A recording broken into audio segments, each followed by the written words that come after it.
India கூட்டணி தோல்வியடைந்த கூட்டணி என தெரிந்து கொண்டு பிரச்சாரம் செய்ய மறுக்கும் முதலமைச்சர் மு.க.ஸ்டாலின் பயத்தில் வீடியோவில் விஷத்தை கக்குகிறார் என தென்சென்னை மக்களவை தொகுதி பாஜக வேட்பாளர் தமிழிசை காட்டமாக விமர்சித்துள்ளார். ஒட்டுமொத்தமாக நாட்டு மக்களுக்கு நல்லது செய்வதற்காக பாரத பிரதமரும் பாரதிய ஜனதா கட்சியும் தனது பிரச்சாரத்தை மேற்கொண்டிருக்கிறார்கள். மக்கள் அவர்களுக்கு வாய்ப்பளிப்பார்கள்.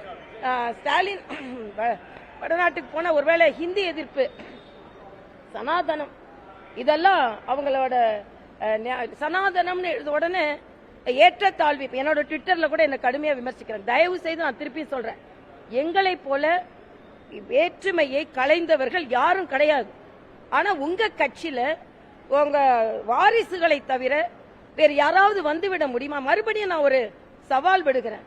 இன்னைக்கு உதயநிதிக்கு கொடுத்திருக்கின்ற முக்கியத்துவம் மற்ற தொண்டர்களுக்கோ கடுமையாக உழைக்கக்கூடிய தொண்டர்களுக்கோ கிடைக்கிறதா என்பதுதான்.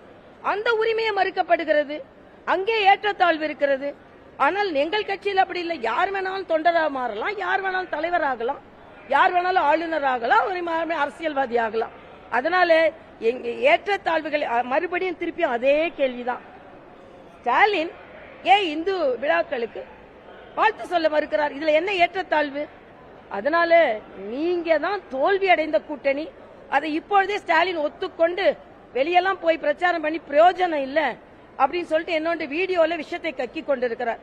நாம நினைச்சது சாப்பிட முடியாது, நம்மளோட நிலத்தெல்லாம் புடுங்குறாங்க, நாம நினைச்ச மொழியை பேச முடியாது. எங்க அப்படி இருக்கு? செய்திகளை உள்ளது உள்ளபடி தெரிந்து கொள்ள ரெஃப்ளெக்ட் நியூஸை சப்ஸ்கிரைப் பண்ணுங்க.